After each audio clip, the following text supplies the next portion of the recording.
today's our topic is Cayley-Hamilton theorem. First of all, we have to state the result of Cayley-Hamilton theorem. It is stated as every square matrix satisfies its characteristic equation. देखो जो कोई भी हमारे को एक matrix दी हुई होती है तो हमने कैरेक्टरिस्टिक इक्वेशन कैसे निकालनी है ये तुम्हें पता है. a माइनस लेमडा आई का डिटर्मिनेंट इक्वल टू 0 इक्वेट करते हैं तो वो हमारे पास कैरेक्टरिस्टिक इक्वेशन आती है. तो कैरेक्टरिस्टिक इक्वेशन हमने क्यूबिक के लिए भी निकाली है और स्क्वायर मैट्रिक्स के लिए भी निकाली है. स्क्वायर मैट्रिक्स में कैरेक्टरिस्टिक इक्वेशन डिग्री 2 की आई थी, क्यूबिक इक्वेशन में 3 डिग्री की बनती है कैरेक्टरिस्टिक इक्वेशन. तो अब मुझे नहीं पता कि मैट्रिक्स में कितनी डिग्री है, तो इस वजह से मैंने एक matrix A square matrix consider की ऑफ ऑर्डर एन. तो ऑब्वियसली उसकी कैरेक्टरिस्टिक इक्वेशन भी कितनी बनेगी, ऑफ ऑर्डर एन बनेगी.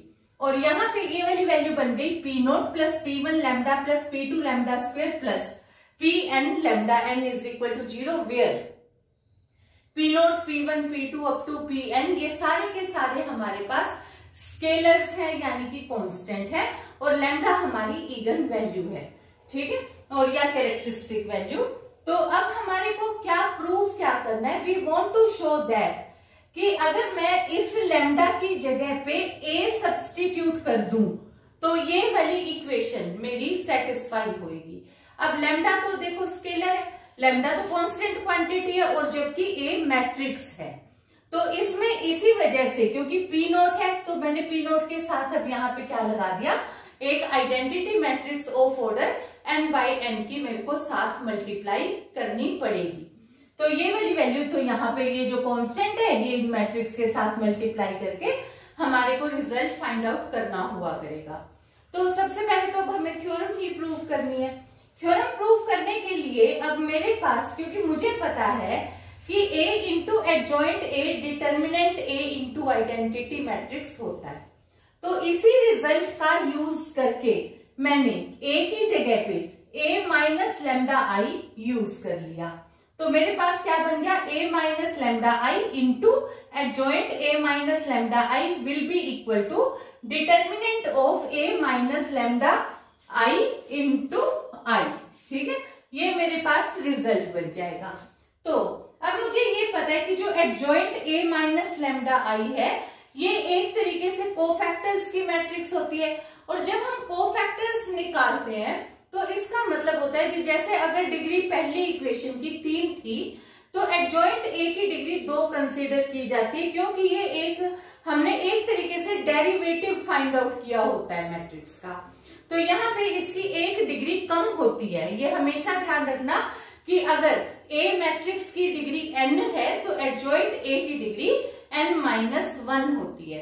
तो इस वजह से अब जो मैंने a मैट्रिक्स की डिग्री कितनी कंसीडर करी हुई है, n डिग्री, तो एडजॉइंट a की डिग्री जो है मेरे पास क्योंकि ये भी तो कैरेक्टरिस्टिक इक्वेशन में ही आएगी ना a माइनस लैम्डा आई, तो एडजॉइंट तो इसी का है तो इस वाले की डिग्री कितनी हो जाएगी, डिग्री हो जाएगी n-1.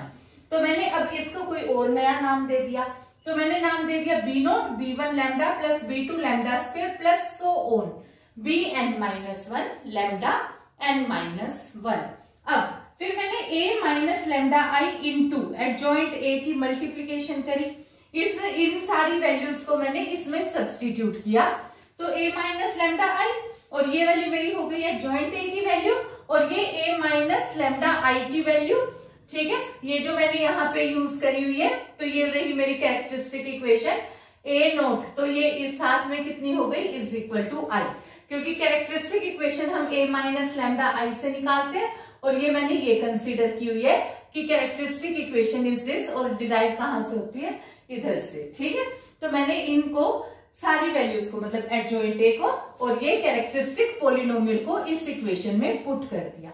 अब मैंने इन दोनों की लाइक पावर्स को इक्वेट कर दिया, लैम्डा की लाइक पावर्स.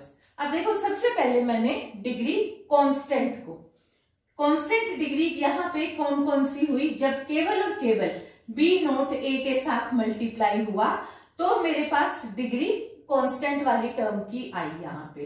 फिर डिग्री 1 वाली, देखो डिग्री 1 वाली एक तो होगी इसके साथ मल्टीप्लाई यानी कि AB1, और एक होगा जब B नोट लैम्डा इस वाले के साथ मल्टीप्लाई होगा तो माइनस B नोट।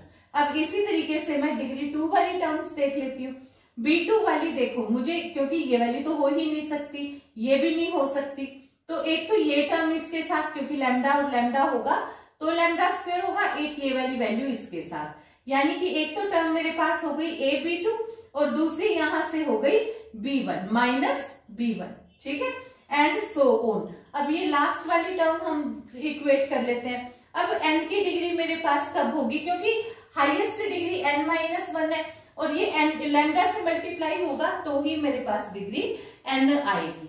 तो लास्ट डिग्री, और क्योंकि ये नेगेटिव है तो माइनस Bn-1 हो गई।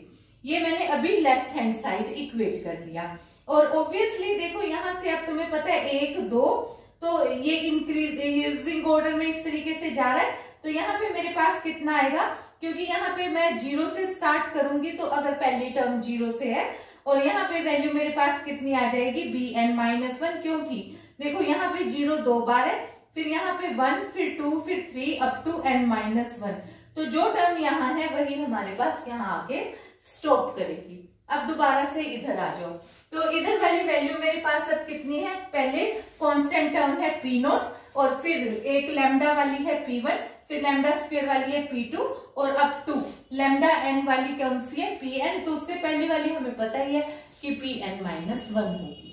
फिर अब हमने यहां तक का काम कर दिया। अब इसके बाद क्योंकि मुझे आंसर इस शेप का चाहिए, P0i P1a ये इक्वल टू 0 बताना है, तो यहाँ पे मेरे पास देखो P0 P1 P2 स्केलर्स तो सारे आ गए। अगर मैं इसको तो 1 से ही मल्टीप्लाई कर दूं तो P0i बन गया। इसको मैं अगर a से, इसको a स्क्वायर से, इसको an-1 से और इसको an से मल्टीप्लाई कर दूं और इनको ऐड कर दूं, तो ये वाली इक्वेशन तो मेरे पास बन गई। बस मैं अगर ये शो कर पाऊं कि ये 0 हो जाता है तो मेरा रिजल्ट सोल्व हो जाएगा।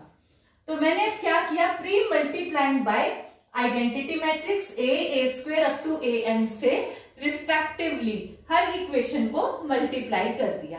तो पहली को मैंने मल्टीप्लाई किया 1 से तो ये एज इट इज रह गई, दूसरी को मल्टीप्लाई किया a से तो ये बन गया a square B1 minus AB0 P1a, फिर a क्यूब, क्योंकि इसको a स्क्वायर से किया तो a cube B2 minus a square B1 और साथ में क्या हो गया P2a square and so on. ये सारे हमने मल्टीप्लाई कर दिए। अब इनको मैंने इसी तरीके से ऐड कर दिया। मैंने लिखने का पर्पज ये इस तरीके से क्यों है, क्योंकि देखो जब मैंने अब इस तरीके से लिखा है तो ये इसके साथ कट गया। अब यहां से ये वाली वैल्यू ऐसे कटेगी और ये वाली वैल्यू ऐसे कटेगी, तो देखो ये वाली वैल्यू यहाँ पे वाली टर्म से कटी है, ये वाली वैल्यू यहाँ से, ये हमारे को अंडरस्टूड है। तो ये अपने पास सारा कटने के बाद रिजल्ट क्या बच गया, सिर्फ ये वाली टर्म्स बचेंगी और यहाँ क्या हो गया इक्वल टू 0। तो ये मेरे पास आ गया P0i plus P1a plus P2a square and so on Pn is equal to 0। तो यानी कि मैंने ये शो कर दिया कि जो स्क्वायर मैट्रिक्स है वो किसको सेटिस्फाई करती है। स्क्वायर मैट्रिक्स क्या थी A और कैरेक्टरिस्टिक रूट क्या था लैम्डा, ये कैरेक्टरिस्टिक इक्वेशन थी, तो ये इसको पूरी तरीके से सेटिस्फाई करती है। We can also find out the inverse of matrix A by using Cayley Hamilton theorem. How can this be done? तो फॉर द पर्पज हमारे को पता है कि कैले-हैमिल्टन थ्योरम की स्टेटमेंट के अकॉर्डिंग वो एक कैरेक्टरिस्टिक इक्वेशन को सेटिस्फाई करती है। कैरेक्टरिस्टिक इक्वेशन जिस भी मैट्रिक्स की हमने बना ली, 3/3 की होगी, 2/2 की होगी, जिस भी मैट्रिक्स की होगी हम उसकी कैरेक्टरिस्टिक इक्वेशन बना लेंगे और फिर हमारे को A की वैल्यू तो दी हुई है क्योंकि हमने A मैट्रिक्स की ही कैरेक्टरिस्टिक इक्वेशन बनाई है। तो जहां कहीं पे भी उस इक्वेशन में हमारे पास लैम्डा है, हम उस लैम्डा की जगह पे A सब्स्टिट्यूट कर देते हैं, तो ये हमारे पास हो जाता है कि कैले-हैमिल्टन थ्योरम। अब यहां से ये चेक करो कि हमने इस वाली मैट्रिक्स में pre multiply by A inverse कर दिया, क्योंकि ए जो मैट्रिक्स हम लेकर चले हैं, हम नॉन सिंगुलर मैट्रिक्स ही लेकर चलते हैं, तो वो हमारे को पता है कि इन्वर्टिबल होती है, तो हमने क्या किया, ए इनवर्स से मल्टीप्लाई कर दिया, हर एक टर्म मल्टीप्लाई हो गई। तो सबसे पहले कांस्टेंट पी नॉट तो कांस्टेंट है, वो बाहर आ गया, ये हो गया ए inverse into identity matrix plus P1 A inverse into A plus so on. अब यहां से ये हमारे पास बन गया P not into A inverse, और ये ए इनवर्स इंटू ए हो गया आइडेंटिटी मैट्रिक्स, और अब हर बार एक एक डिग्री कम होती चली गई, ये हो गया ए और ये हो गई ए रेज टू पावर n-1। तो अब यहाँ पे हमने इस एक इनवर्स वाली, सिर्फ जिसमें केवल एक इनवर्स है, वो वाली टर्म लेफ्ट हैंड साइड रख ली, बाकी सारी राइट हैंड साइड शिफ्ट कर दी। तो ये शिफ्ट किया तो नेगेटिव साइन आ गया। अब मुझे तो क्योंकि ए इनवर्स फाइंड आउट करना है, तो ए इनवर्स के साथ जो भी कोई कांस्टेंट लगा हुआ है वो हमने इस साइड डिवाइड कर दिया। तो मेथड क्या हो गया, यानी कि अगर मुझे ए इनवर्स फाइंड आउट करना है तो मैं यहाँ पे ये वाली मेथड से 1 over P naught P1 I plus P2 A up to so on Pn A n-1 से भी ए की इनवर्स की वैल्यू फाइंड आउट कर सकती हो। एडजॉइंट ए ओवर डिटर्मिनेंट ए तो है ही, पर कई बार हमारे को क्वेश्चन में होता है कि using Cayley Hamilton theorem find out the inverse using, कभी हमारे को एलिमेंट्री ऑपरेशन से निकालना है, कभी हमारे को कैले हैमिल्टन थ्योरम से निकालना है। और अब ये चीज का ध्यान रखना कि इनवर्स जो है ये एक यूनिक होता है, इनवर्स इज अ यूनिक, ठीक है। तो इसका आंसर अब हमारा मैच करेगा, जैसे डायगोनलाइजेबल था या वेक्टर था, वो हमारे पास कोई भी आंसर हो सकते थे, इनफाइनाइटली मैनी, पर जो भी हम अब इनवर्स फाइंड आउट करेंगे ये फिर से यूनिक आंसर ही होगा। Now we will verify Cayley Hamilton theorem for some numericals. Here we have taken an example of 2 by 2 matrix. So A is equal to 1 minus 2 1 4, और हमारे को कैले हैमिल्टन को यूज करके इनवर्स भी फाइंड आउट करना है। तो हमने सबसे पहले तो A मैट्रिक्स ली। तो अब तुम्हारे को पता है कि कैरेक्टरिस्टिक इक्वेशन निकालने के लिए हम क्या लेते हैं, determinant of A minus lambda I, वो मैंने यूज किया तो ये इक्वेशन आ गई। और कैले हैमिल्टन थ्योरम हमें क्या कहती है कि जो स्क्वायर मैट्रिक्स है वो कैरेक्टरिस्टिक इक्वेशन को सेटिस्फाई करती है। तो यानी कि मैंने लैम्डा की जगह पे ए सब्स्टिट्यूट कर दिया। तो मुझे अब ये शो करना है कि this result is equal to 0। ये काम हमने वैसे +2 स्टैंडर्ड में किया हुआ है कि जब हमारे को एक इक्वेशन दे रखी होती थी, ए की वैल्यू दे रखी होती थी और कोई एक इक्वेशन दे रखी होती थी कि वेरीफाई करो, तो बिल्कुल उसी सेम पैटर्न से अब हमारे पास देखो ए दिया हुआ था, मैंने ए स्क्वायर फाइंड आउट कर लिया, और अब ए स्क्वायर की वैल्यू, ए की वैल्यू और आइडेंटिटी मैट्रिक्स की वैल्यू मैंने इस इक्वेशन में सब्स्टिट्यूट करी, कैलकुलेट किया। तो देखो ये -1 और -5 पहली टर्म हम अगर मिलाएं और यहां से हो गया +6, तो ये कितना हो गया, इज इक्वल टू 0। तो यानी कि 4 की 4 ये हमारे पास एलिमेंट्स 0 आ गए।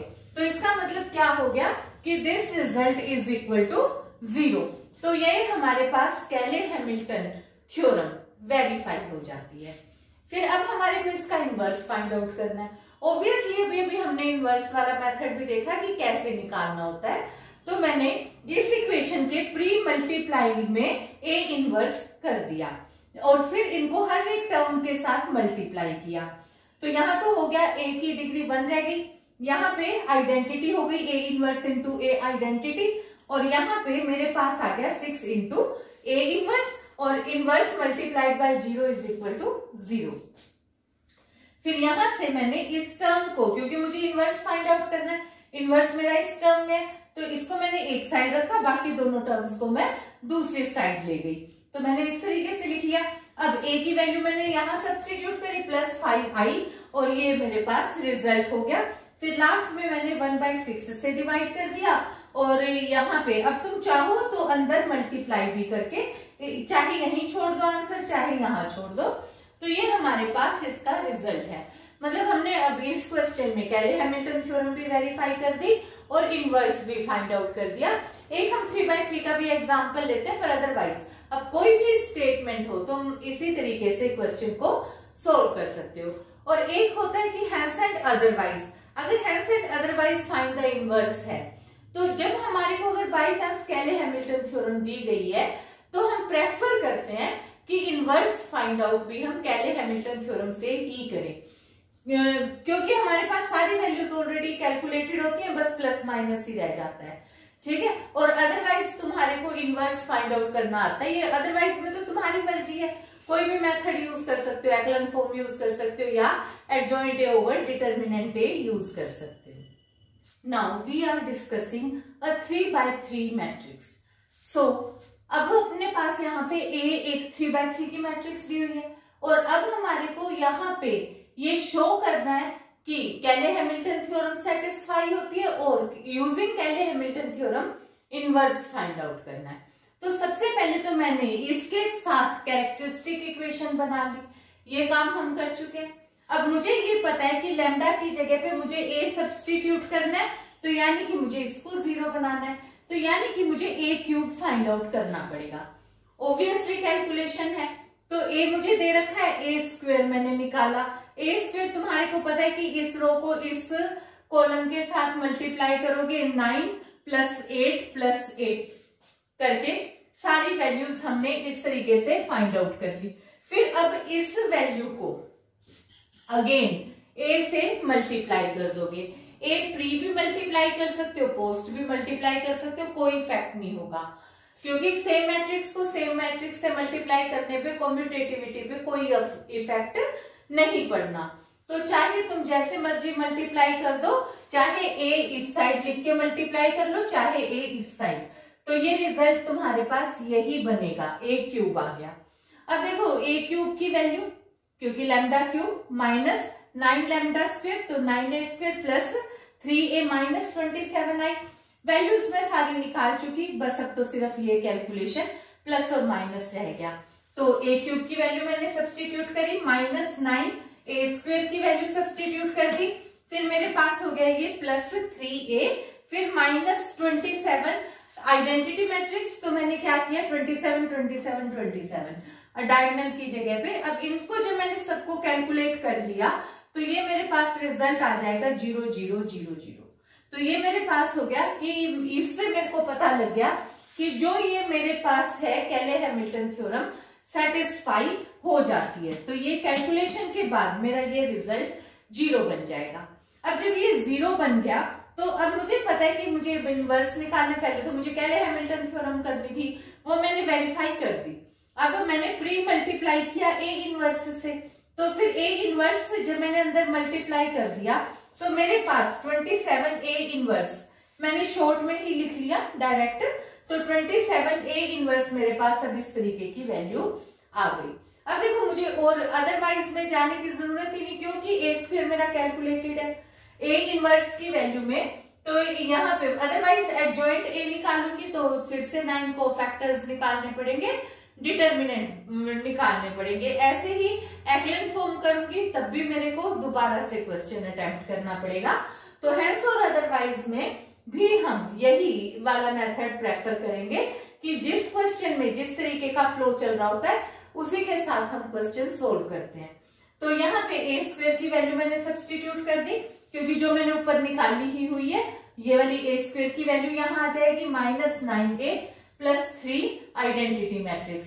कैलकुलेशन के बाद ये रिजल्ट मेरे पास ये वाला आ गया, पर इसके साथ ये ध्यान रखना 27 ए इनवर्स है। फिर मैंने ए इनवर्स के लिए क्या किया, लास्ट में 1/27 से डिवाइड कर दिया, मतलब 27 से उधर डिवाइड कर दिया, तो लास्ट रिजल्ट मेरे पास ए इनवर्स = 1/27 आ जाएगा। 27 अगर मैं हर टर्म के साथ अलग से लगाना चाहूं वो भी कर सकती हूँ, बाहर अलग रखूं तो भी ठीक है।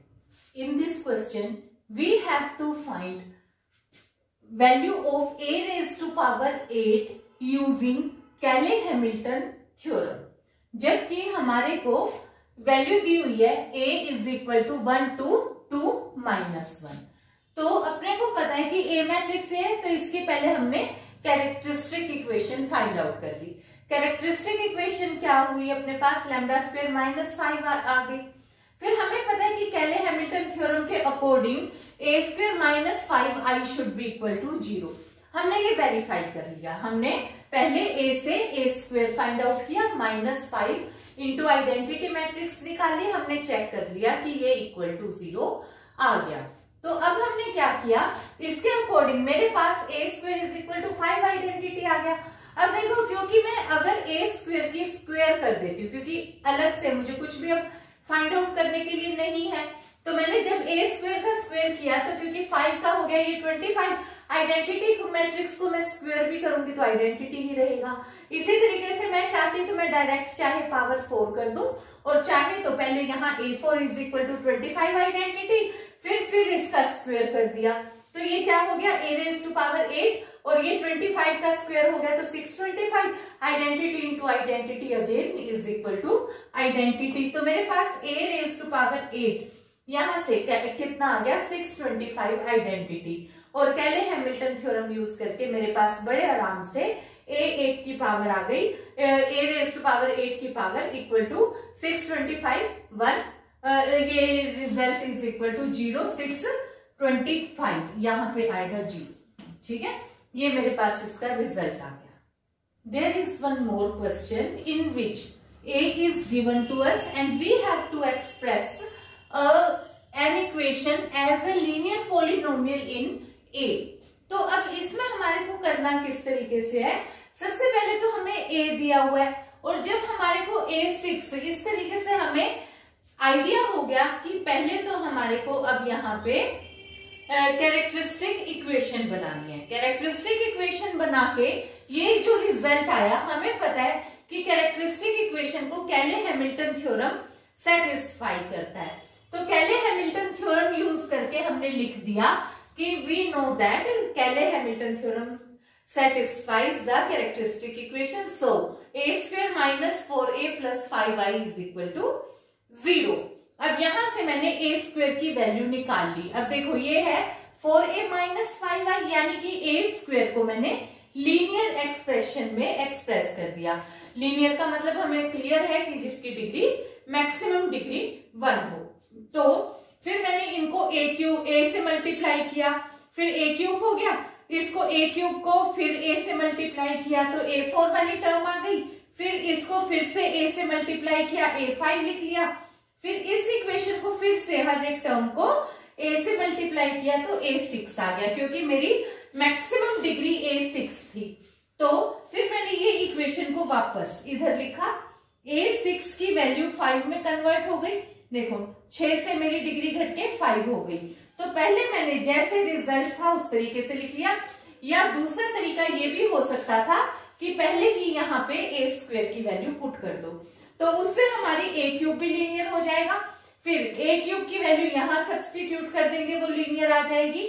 जैसे अब पहले हम वो करते हैं जैसे हमने किया है, तो हमने यहाँ पे क्वेश्चन किया कैसे, तो मैंने पहले यहाँ 4a5 पुट किया, माइनस यहाँ से अपने पास है 4a5 माइनस 5a4, और बाद में क्या आ गया माइनस 4a5 प्लस 8a4, बाकी मैंने एज इट इज लिख दिया।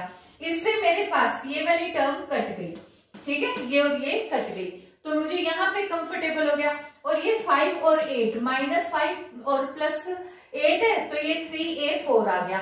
बाकी दोनों टर्म्स मैंने एज इट इज लिख ली। तो अब यानी कि मेरा जो डिग्री 6 थी वो एकदम से ही डिग्री 4 पे रह गई। अब यहाँ पे डिग्री 4 की वैल्यू मैंने फिर यहाँ से सब्स्टिट्यूट कर दी। इसको नाम दे सकते हो कोई भी, चाहो तो यहीं से नाम देने शुरू कर दो 1 2 3, और चाहे तो जिसकी जरूरत पड़ी है उसका नाम दे दो। तो यहाँ पे मैंने अब यहाँ पे ये a4 की वैल्यू सब्स्टिट्यूट कर दी। a4 की वैल्यू यहाँ से हो गई 4a cube minus 5a square, और ये हो गया 12a क्यूब। अब यहाँ से ये देखो कि ये 12a क्यूब से 12a क्यूब कट गया, और ये हो गया माइनस 15a स्क्वायर, और साथ हो गया प्लस 14a स्क्वायर, तो कितना बचा माइनस a स्क्वायर। और अब a स्क्वायर की वैल्यू मेरे पास फिर से है, ये मैंने सब्स्टिट्यूट कर दी, तो यहाँ से रिजल्ट आ गया 4a प्लस 5i, और यहाँ पे इसकी मैक्सिमम डिग्री 6 से कितने पे रिड्यूस हो गई, इज इक्वल टू 1 पे रिड्यूस हो गई। तो ये जो मैंने एक्सप्रेस किया है इस पोलिनोमियल को, ये मैंने express which is a linear equation. तो ये जो डिग्री थी देखो, इस इक्वेशन को मैंने किसके इक्वेट कर दिया, which is a linear polynomial. तो ये रिजल्ट है। और वरना तुम चाहो तो वही कि यहाँ पे ए स्क्वायर की जगह पे तुम यहाँ पुट कर सकते थे 4 into 4a minus 5i minus 5a। तो यहां से अपने पास हो जाता 16 माइनस 5 11a माइनस 5i। यानी कि अब हमारे पास जो ये वैल्यू है a4, a क्यूब की और a स्क्वायर की वैल्यू पुट करूंगी तो ये भी लीनियर आएगी। फिर यहाँ पे 4 और 3 की जगह पे 3 भी लीनियर, 4 भी लीनियर, फिर लीनियर। तो मैं इस तरीके से भी एक्सप्रेस कर सकती थी। 6 5 4 3 2 की पहले ही मैं लीनियर फॉर्म बना लेती। क्वेश्चन करने के एक से ज्यादा मेथड्स हो सकते हैं। So that is all about Kallis Hamilton theorem. Thank you.